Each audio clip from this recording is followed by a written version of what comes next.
میں اس حدیث کو بھی بتا دوں گا بعد میں شعب ایمان کے حوالے سے. چوتھی حدیث بھی بخاری اور مسلم دونوں میں ہے, مشکات میں 1958.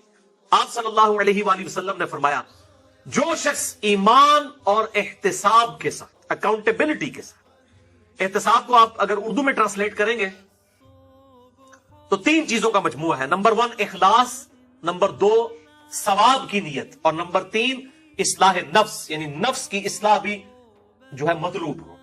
رمضان کے روزے رکھے, اللہ تعالیٰ اس کے پچھلے سارے گناہوں کو معاف فرما دے گا. اور پھر ساتھ ہی الفاظ ہیں, جس نے ایمان اور احتساب کے ساتھ رمضان کی راتوں کا قیام کیا اس کے بھی پرانے سارے گناہ معاف. اور پھر ساتھ ہی فرمایا, جس نے شب قدر کا قیام کیا ایمان اور احتساب کے ساتھ اس کے بھی پچھلے سارے گناہ معاف. لیکن اس سے مراد چھوٹے گناہ ہیں.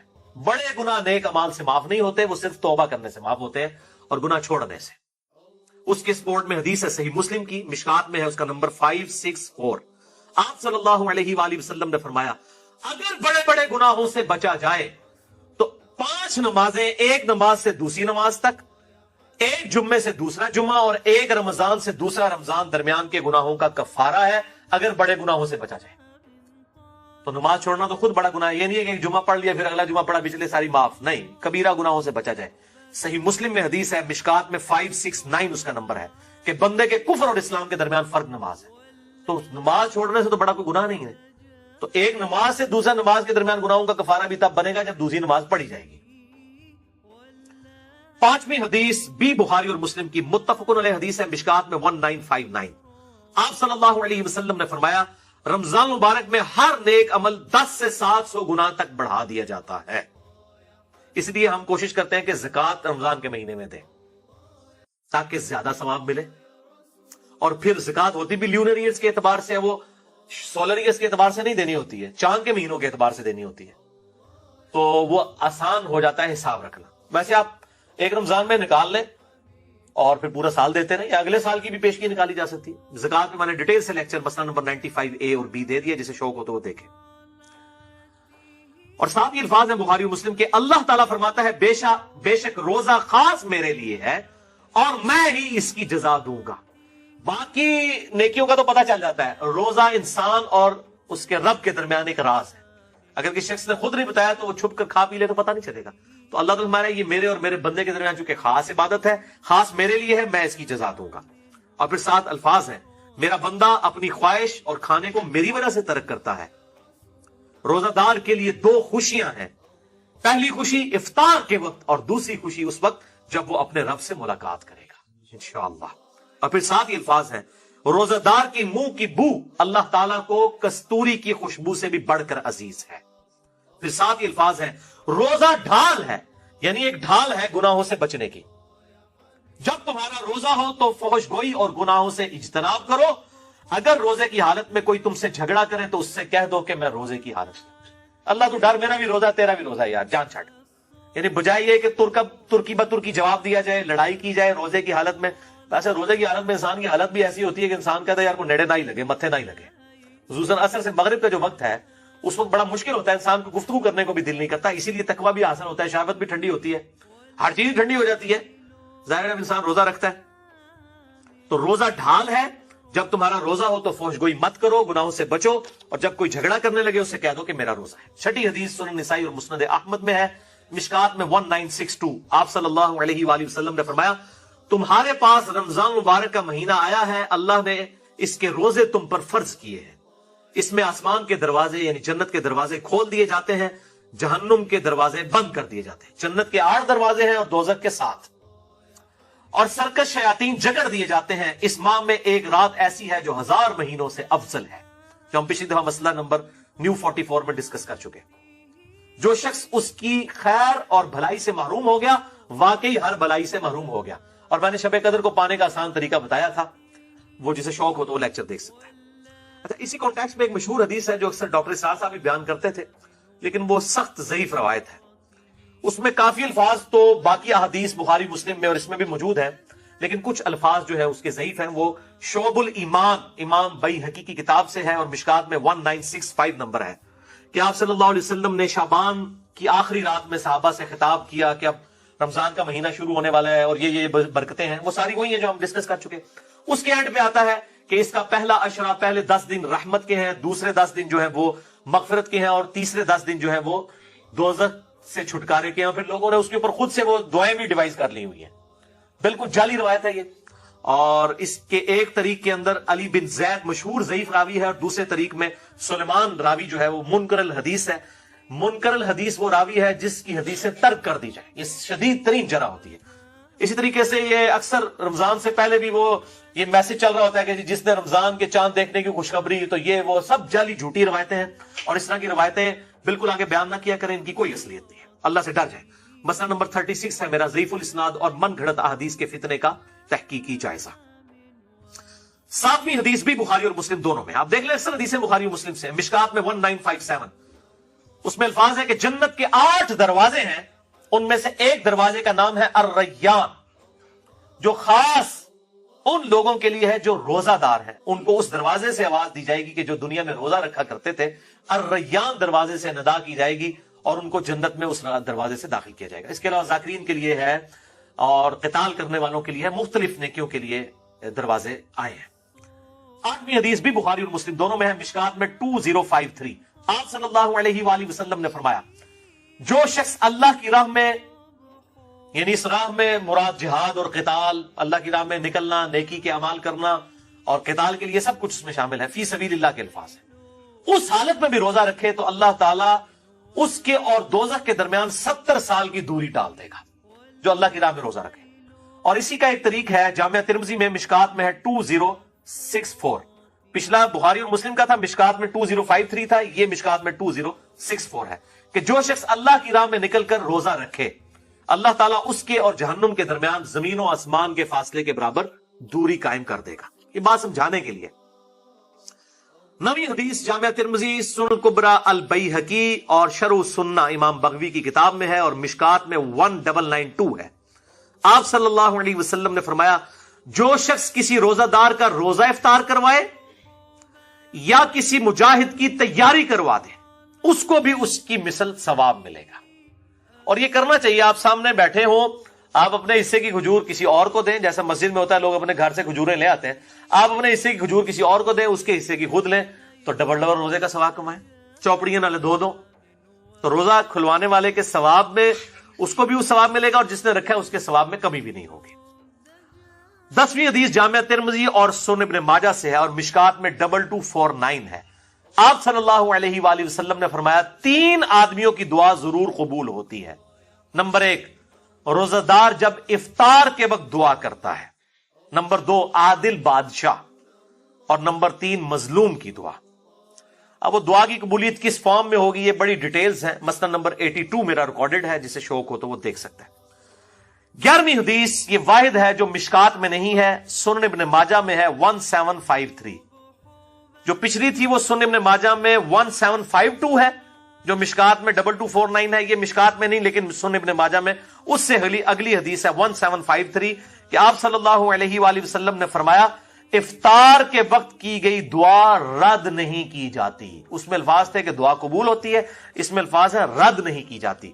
اور اس حدیث میں ساتھ ہی الفاظ ہیں کہ عبداللہ ابن عمر ابن عاص رضی اللہ تعالیٰ عنہ کے بارے میں عبداللہ ابن ابی ملیکہ تابعی کہتے ہیں کہ جب بھی وہ روزہ کھولا کرتے تھے، یہ حدیث بیان کیا کرتے تھے کہ روزے دار کی افطار کے وقت دعا رد نہیں جاتی، اور پھر ساتھ دعا کیا کرتے تھے، اللہم انی اسألک برحمتک، اے اللہ میں تجھ سے تیری رحمت کا سوال کرتا ہوں، التی وسعت کل شیء ان تغفر لی، کل شیء ان تغفر لی، وہ رحمت جو کہ ہر چیز کا احاطہ کیے ہوئے ہے کہ اے اللہ تو میری مغفرت فرما دے.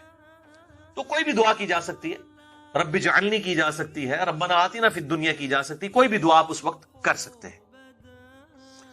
اور ایک مسنون دعا ہے، سحری کی تو کوئی دعا ثابت نہیں ہے، یہ جعلی دعا پبلک کی، کل کے روزے کی نیت کرتا ہوں، اس دن کے روزے کی نہیں، اگلے کل کے روزے کی، وہ تو کسی کتاب میں نہیں لکھی ہوئی ہے، خود سے جعلی دعا بنائی ہوئی ہے. البتہ افطار کی ایک صحیح دعا ہے، سنن ابی داؤد میں مشکات میں 1993 ہے، ذهب الظمأ وابتلت العروق وثبت الاجر ان شاء اللہ. ذهب الظمأ وابتلت العروق وثبت الاجر انشاءاللہ، یعنی پیاس چلی گئی، رگیں تر ہو گئی، اور اللہ کے حضور ہمارا اجر پکا ہو گیا. یہ اس کا ترجمہ ہے. لیکن یہ روزہ کھولنے کے بعد، پانی پینے کے بعد یہ دعا مانگی جائے گی، پہلے نہیں. پہلے آپ صبح شام کے اذکار کریں. سب سے بہتر ٹائم شام کے اذکار کا مغرب سے جسٹ پہلے ہے، کیونکہ شام کا وقت وہ ہوتا ہے، مغرب کے بعد تو رات شروع ہو جاتی ہے نا. سب سے بہترین وقت وہ ہے. اور جو دعائیں ہیں سنت وہ پڑھیں، قرآنی دعائیں پڑھ سکتے ہیں. البتہ ایک مشہور جو پبلک میں دعا ہے وہ بالکل مردود روایت ہے، مرسل ہے، منقطع روایت ہے، وہ تابعی سے ہے، اور تابعی صحیح مسلم کے مقدمے میں آیا ہے کہ تابعی جب نبی صلی اللہ علیہ وسلم سے بیان کرے گا اور صحابی کا ذکر نہیں کرے گا وہ منقطع ہوگی، مرسل ضعیف روایت ہوگی. مشکات میں 1994 ہے، سنن نبی داؤد کے کانٹیکسٹ میں معاذ بن زہرہ تابعی سے ہے، یہ روایت پھر ضعیف ہوگی. اللہم سمت وعلی رزقک افطرت، یہ بھی ویسے انہوں نے داخل کیتا ہے، اللہم انی لک سمت وبک آمنت. او کون ہر شاید جعلی چیزیں بھی جعلی چیزیں شامل کی تھی، حالانکہ جو جعلی ہے وہ بھی ہے اتنی، اللہم لک سمت وعلی رزقک افطرت، یہ بھی روایت جعلی ہے. اور اصل دعا وہی ہے، ذهب الظمأ وابتلت العروق وثبت الاجر انشاءاللہ. تو اس کے علاوہ جو دعائیں ہیں سنت وہ آپ کر سکتے ہیں. اور بیسٹ دعا وہی ہے جو بخاری اور مسلم میں آئی، ربنا آتنا فی الدنیا حسنہ وفی الآخرۃ حسنۃ وقنا عذاب النار. شام کے اذکار بھی کریں جو بلو کارڈ پہ ہم نے لکھے ہوئے ہیں. 12ویں حدیث صحیح مسلم سے ہے، اور یہ حدیث بخاری کو چھوڑ کے باقی اہل سنت کی 5 کتابوں میں موجود ہے. صحیح مسلم، ترمذی، ابو داؤد، نسائی، ابن ماجہ میں، مشکات میں ہے 2047. اور یہ چونکہ رمضان سے کمپلیمنٹری ٹاپک ہے اس لیے میں حدیث بیان کر رہا ہوں کہ آپ صلی اللہ علیہ وآلہ وسلم نے فرمایا جس نے رمضان کے روزے رکھے اس کے بعد اس نے شوال کے 6 روزے رکھ لیے، وہ گویا اس طرح ہے کہ اس نے پورے سال کے روزے ہی رکھ لیے، ہمیشہ کے روزے رکھے. اور اس میں کوئی ضروری نہیں ہے کہ آپ نے ایک روزہ فوراً رکھنا ہے، بعد میں سکیٹرڈ فارم میں رکھ لیں، یا فوراً ہی 6 روزے رکھنے ہیں. پورے شوال میں جس وقت آپ کا دل کرے آپ شوال کے مہینہ ختم ہونے سے پہلے وہ روزے رکھ لیں. 6 کی گنتی پوری کرنی ہے. بہتر یہ ساتھ ہی رکھ لیں کیونکہ ایک روٹین بنی ہوتی ہے، عید کے فوراً بعد شروع کریں تو رکھنے بھی آسان ہو جاتے ہیں، گیپ آ جائے پھر مسئلہ بن جاتا ہے، لیکن رکھ سکتے ہیں، کوئی اس میں ایشو نہیں ہے.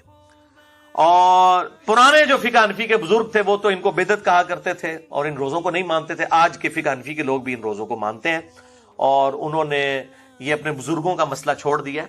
تو ہم کہتے ہیں باقی مسئلوں میں بھی جو آپ کے بزرگ غلط ہیں اس سے بھی آپ بیک فوٹ پہ جائیں. اور میں جب حنفی تھا، بریلوی تھا، اس وقت بھی میں یہ 6 روزے، میں تو الحمدللہ اپنی بالکل ینگ ایج سے 1994 ایف ایس سی لیول سے ابھی تک میں مسلسل یہ روزے رکھتا چلا آ رہا ہوں. یہ میں کو مشہوری کے لیے بتا رہا ہوں کہ اس وقت بھی مطلب یہ چیز اسٹیبلش یہ سب کے ہاں ہے. لیکن بعض جو غالی قسم کے حنفی ہیں جس طرح مفتی زر ولی ہے، اس نے تو باقاعدہ اس کے خلاف کتاب پوری لکھ دی ہے. اس نے کہا میرا بابا صحیح ہے، یہ 6 کتاب 5 کتابیں غلط کہہ رہی ہیں. وہ کہہ رہا ہے میں اس روایت کو نہیں مانتا جو ہمارے بزرگوں کے خلاف ہے. اس نے شوال کے 6 روزوں کے خلاف کتاب لکھی ہے. اندازہ کریں، وہ جو ہر ایک جو عالم دین کے اوپر کامنٹس دیتا ہے، مفتی زر ولی کراچی کا. تو میں اس لیے بتا رہا ہوں کہ یہ 5 کتابوں میں ہے، مسلم، ابو داؤد، ترمذی، نسائی، ابن ماجہ میں، مشکات میں 2047 ہے. اب میرے بھائیوں آخری 5 حدیثیں، یہ 12 ہو گئی. اب یہ 17 بھی 2 نسبتیں تھیں، 12 اور 5 کی، یہ 5 حدیثیں رمضان مبارک کی روحانیت سے ریلیٹڈ ہے. 13ویں حدیث صحیح بخاری سے، مشکات میں 1999. آپ صلی اللہ علیہ وسلم نے فرمایا، یہ بڑی سخت الفاظ ہیں اور یہی اصل میں حاصل ہیں یہ 5 حدیثیں. جو شخص روزے کی حالت میں بھی جھوٹ بولنا اور برے اعمال کرنا نہ چھوڑے تو اللہ تعالیٰ کو اس کے بھوکا اور پیاسا رہنے کی کوئی پرواہ نہیں ہے.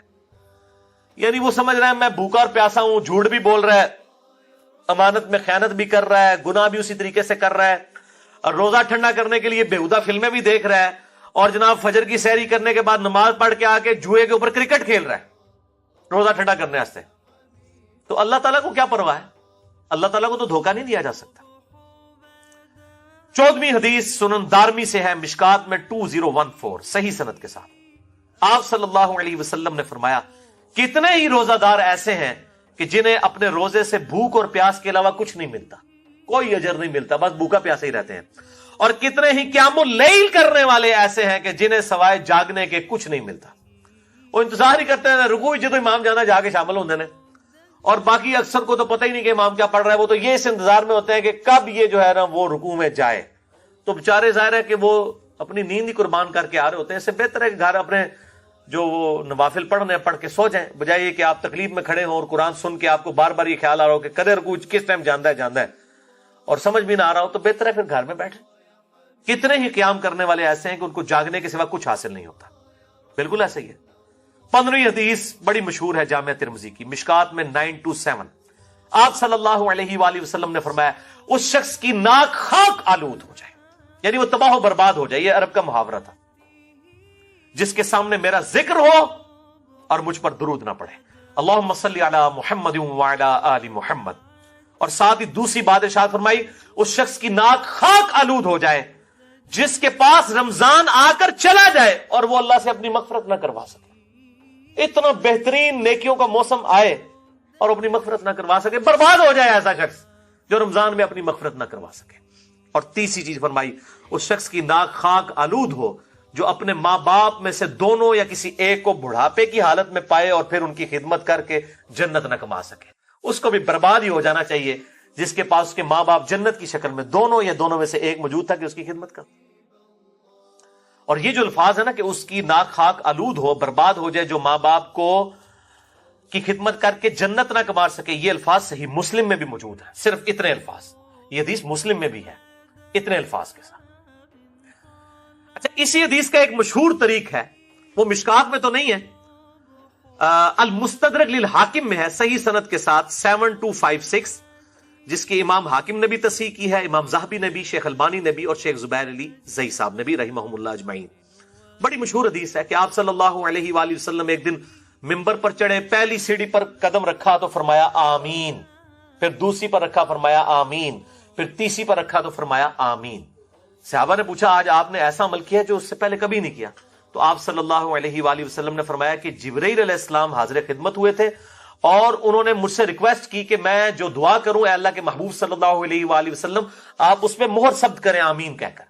تو جبرائیل نے پہلی دعا کی کہ برباد ہو جائے وہ شخص جس کے سامنے میرا ذکر ہو اور وہ مجھ پر درود نہ پڑھے. اللہم صلی علی محمد وعلی آل محمد. تو میں نے کہا آمین, برباد ہو جائے واقعی. دوسری بات, اس میں ترتیب ذرا ڈیفرنٹ ہے, دوسری ترتیب جو ہے اس میں دوسرے والی الفاظ ڈیفرنٹ ہے. اس میں الفاظ ہیں دوسرے, برباد ہو جائے وہ شخص کہ جس کو ماں باپ دونوں یا دونوں میں سے کوئی ایک بڑھاپے کی حالت میں ملے اور وہ ان کی خدمت کر کے جنت نہ کما سکے. تو میں نے کہا آمین, برباد ہو جائے ایسا شخص. اور تیسرا انہوں نے کہا کہ جو رمضان کا مہینہ پائے اور اپنی مغفرت نہ کروا سکے ایسا شخص بھی برباد ہو جائے. تو میں محمد صلی اللہ علیہ وآلہ وسلم میں نے مہر ثبت کر دی کہ واقعی وہ برباد ہو جائے, والعیاذ باللہ تعالی. تو میرے بھائیوں بڑے پیشن کے ساتھ اس دفعہ رمضان کو اس نیت سے گزاریں کہ انشاءاللہ اس میں ہم نے اپنی مغفرت کروانی ہے انشاءاللہ تعالی. سیکنڈ لاسٹ حدیث 16ویں, مسند احمد سے, المستدرک للحاکم سے, شعب الایمان امام بیہقی کی کتاب سے, اور مشکات میں اس کا نمبر ہے 1963. آپ صلی اللہ علیہ وآلہ وسلم نے فرمایا قیامت کے دن روزہ اور قرآن دونوں شفاعت کریں گے, اللہ کے حضور سفارش کریں گے. روزہ کہے گا اے میرے رب میں نے اس کو دن بھر کھانے پینے اور خواہشات نفسانی سے روکا رکھا, اے اللہ اس کے متعلق میری شفاعت قبول کر اسے بخش دے. اور قرآن کہے گا اے اللہ میں نے اس کو رات کے وقت نیند سے روک کے رکھا, قیام اللیل میں یہ مجھے سنتا رہا, اے اللہ میری شفاعت اس کے حق میں قبول فرما. اور اس حدیث میں الفاظ ہیں کہ اللہ تعالیٰ روزہ اور قرآن دونوں کی شفاعت قبول فرما لے گا الحمدللہ. اور صحیح مسلم میں بھی ایک حدیث ہے, القرآن حجت لک او علیک, قرآن یا تیرے حق میں حجت ہے یا تیرے خلاف حجت ہے. اللہ تعالیٰ اس قرآن کو ہمارے حق میں حجت فرمائے آمین. آخری حدیث 17ویں حدیث مسند احمد سے, مشکات میں ہے اس کا نمبر 5331. یہ آخر میں نے رکھی تھی, بہت کریٹیکل ہے. آپ صلی اللہ علیہ وآلہ وسلم نے فرمایا جس شخص نے دکھلاوے کے لیے نماز پڑھی اس نے شرک کیا, جس نے دکھلاوے کے لیے روزہ رکھا اس نے شرک کیا, اور جس نے دکھلاوے کے لیے اللہ کی راہ میں صدقہ کیا اس نے شرک کیا, والعیاذ باللہ تعالی. یعنی روزہ بھی تبھی قبول ہے جب اللہ کے لیے رکھا جائے. اکثر لوگ بڑے فخریہ کہہ رہے ہوتے ہیں میرا تو آج 8 پیارا روزہ ہے, فخریہ بتا رہے ہوتے ہیں. بھائی آپ نے اللہ کے لیے رکھا ہے, لوگوں کو جاگے کیوں اناؤنسمنٹ کر رہے؟ اللہ کے لیے روزہ ہونا چاہیے. اخلاص نہیں ہوگا, اللہ کے لیے پروٹوکول نہیں ہوگا تو اس روزے کا کوئی فائدہ نہیں ہے.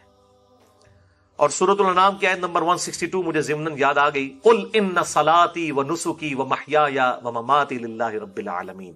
اے محبوب صلی اللہ علیہ وآلہ وسلم، آپ اللہ کے حضور عرض کیجئے اور اپنی عوام کو بھی بتا دیں، اپنی امت کو بھی، بے شک میری نماز، میری قربانی، میرا جینا، میرا مرنا، سب کچھ میرے اللہ کے لیے ہے جو سارے جہانوں کا پالنے والا ہے. اللہ کے لیے مخلص ہو جائیں، اخلاص شو کرنے والے، تب یہ اعمال اللہ تعالیٰ کی بارگاہ میں قبول ہیں. تو یہ 17 صحیح الاسناد احادیث مکمل ہوئیں. اب جو فقہی احکام و مسائل ہیں وہ انشاءاللہ میں اگلی دفعہ 70 کے قریب احکام و مسائل ڈسکس کروں گا انشاءاللہ تعالیٰ. آج والا مسئلہ نمبر 53A ہے، اگلی دفعہ انشاءاللہ نیو 53B ہوگا. اللہ تعالیٰ سے دعا ہے جو حق بات میں نے کہی اللہ تعالیٰ ہمارے دلوں میں راسخ فرمائے. اگر جذبات میں میرے منہ سے کوئی غلط بات نکل گئی تو اللہ تعالیٰ ہمارے دلوں سے ہی معاف کر دے. ہمیں کتاب و سنت کی تعلیمات پر عمل کر کے دوسرے بھائیوں تک پہنچانے کی توفیق عطا فرمائے. سبحانک اللہم و بحمدک، اشہد ان لا الہ الا انت، استغفرک و اتوب الیک، وما علینا الا البلاغ المبین. جزاکم اللہ خیرا.